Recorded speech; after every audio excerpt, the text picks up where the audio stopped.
It is great to be back here again to talk about identity. And today we get to talk about what does it mean to belong to each other in a community? Because when I was growing up, man, the best present I ever got at Christmas was the original Nintendo. I know it ages me, all that kind of stuff, but man, playing Super Mario Brothers inside your house and not needing to go to an arcade, whew. So I grew up in this era of like video games were exploding and they were just all happening and you could go to the video store and rent them and it was like a big deal and you go out and it was awesome. And so me and my friends, oh man, we liked video games. Probably like some of you out there.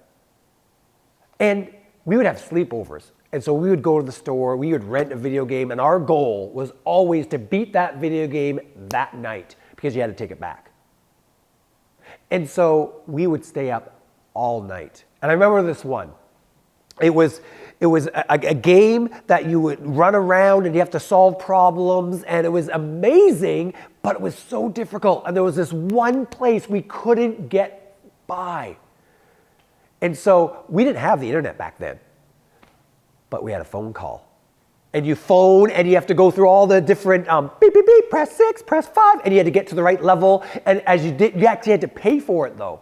And as you're listening, you're like, okay, you're writing all the information down and you're trying to because you don't want to call back. And so you're doing all of that, but there was an outlet for us to keep on going as a community in our sleepover to meet our goal.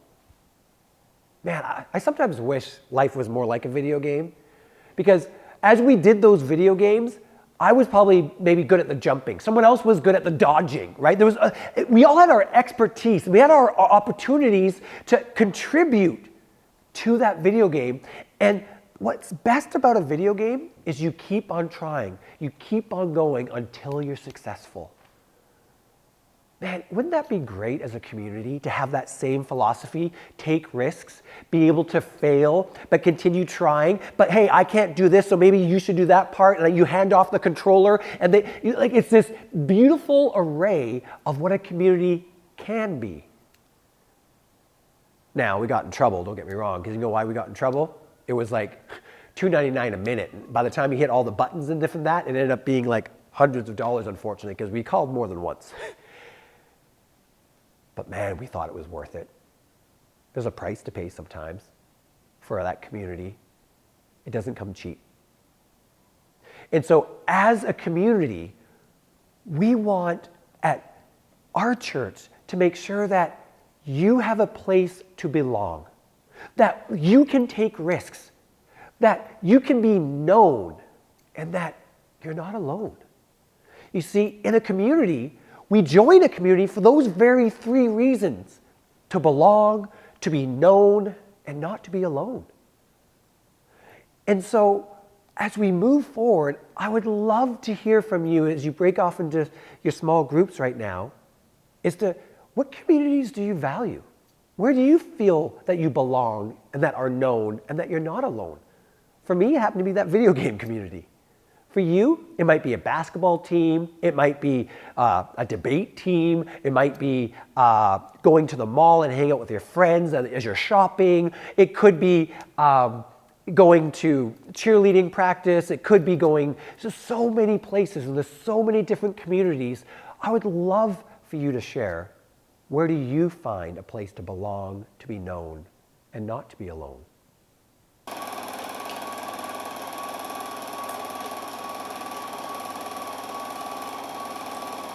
Hope you had a good time sharing with one another.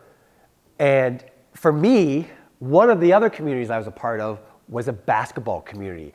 And it was grade 8 BC Summer Games. And we had to go up to all the way to Nelson, up in BC. And we had to try out for this team, and it was from like a local area that had multiple municipalities, and it was like we were representing a region, and we had worked so hard, and we had worked all the way, and it was now the semifinals. And as we're moving through the game, it was back and forth, and there's about 15 seconds left, and we're down by 2, and I'm the point guard bringing the ball up. As I bring the ball up, it's like 14, 13, as I'm looking, I see an opportunity as one of my players he picks this person and he does the pick, and I go right by that. And as I go towards the hoop, it's like 6, 5, and I go up, bam, and I get fouled. There's like 4 seconds left in the game. And now I'm at the foul line and we're down by 2. We've talked about this. This is one of the dreams, right? One of the dreams. You get to play the hero. Here we are. I'm going to live it out. I'm going to be on top of the world.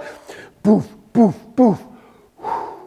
The stadium was actually packed with all the other competition, and they're all watching this for the semifinals. And so it was crazy. People cheering and yelling, and it was getting wild. And there I am at the free throw line, taking my deep breath. Take my shot. Rim, in. Yes! Down by 1. Got the high five from my friends. Everyone else is cheering. Things are going well. Ref gives me the ball. Bounce, bounce. Take my deep breath. And all of a sudden, the lights go out. It was like it was from a movie, I swear. All the lights go off. All you hear is screaming, ah, what's going on? Because there's no windows in that gym. It's completely pitch black. And all of a sudden, there's a power failure. And there I am, and I didn't shoot the ball. And we have to wait now. As people are going to the breaker circuit, trying to figure out, refs are going around, emergency lights finally come on. There's like a glow in the gym. We're all on the bench. We're all just kind of waiting, and about 15 minutes later, finally, the lights come back on, and now we have to restart like that game, restart that moment. And so I've had 15 minutes to think about this now. Bounce, bounce. Do my shot. Hits one side of the rim, hits the other side of the rim, and out. They grab the rebound, game's over. I don't get to play the hero. I was so devastated. We didn't get to go to the finals because of me. Because I missed a shot. But you know what that community did for me? The first thing they came up to me, they said, dude, I'll always remember this one guy. He goes, dude, I can't believe you made one of your shots, let alone, like I would have made 0 in that moment. He encouraged me. He said, dude, I would have got none of them. You at least made it close. And other people came up and said, dude, it's not your fault. I missed 4 shots. I missed a layup. Remember that breakaway layup? They were all trying to encourage me so that they took that mantle of pain and disappointment and they distributed it among all of them. And they all took responsibility for it. It wasn't just my fault. Isn't that what a good community does? They encourage one another, they help one another, and they remind them that they're not alone. I hope you found a community that can do that for you. And we hope at church you find that community. Because as Jesus followers, that's what we're called to be. We're called to be something more, but we're not called to be all the same. You need to realize that being a Jesus follower, you have a uniqueness that we keep on talking about. You don't have to look like everyone else. You don't have to act the same, talk the same, have the same skills. And the beautiful passage for this is found in Romans. Romans 12, where it says this. For as one body we have many members, and the members do not, I repeat, members do not all have the same function. So we, though many, are one body in Christ and individual members of one another, having gifts that differ according to the grace that has been given to us.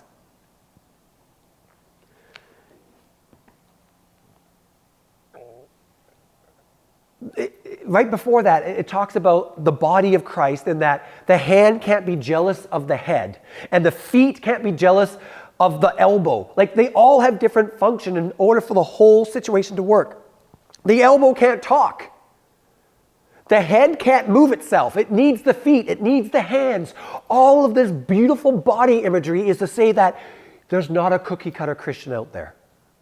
There's not a cookie cutter Jesus follower. We need the people that can dance. We need the artistic ones. We need the ones that are academic. We need the scientific ones. We need the athletic ones. We need all of you. And your diversity of who you are will create a stronger follower of Christ. There's not one way to be. So as we move forward, find a community and don't have a fear of missing out. Don't look left and right, because that's often what communities can do. When you look and you start comparing, oh, I'm not like that person. Oh, they can do that and I can't do this. All of a sudden, again, your identity gets crushed because you're living up to someone else's expectation, not the expectation God has for you. God just told you that you're not supposed to be like everyone else. Be who God made you to be. Not how God made someone else to be. Because when you start comparing yourself, you're going to feel one of two things. Either one, you're going to be prideful. Yo, dude, I can do that so much better than them. I got it going on. Or two, man, I can't do that. I wish I could do that. Oh, if only I could. You now have shame. So when you start comparing and you don't lean into the way God's designed you, you're either going to be prideful or you're going to be shameful. Both are sinful. Lean into who God's made you. Find a community that knows you and that you can belong to, that will encourage you and that will inspire you. There's a difference between inspiration and competition. Jesus is not competing with you. He is inspiring you. And he is doing things that you never can do. You can't conquer sin, Satan, and death. That's not your identity.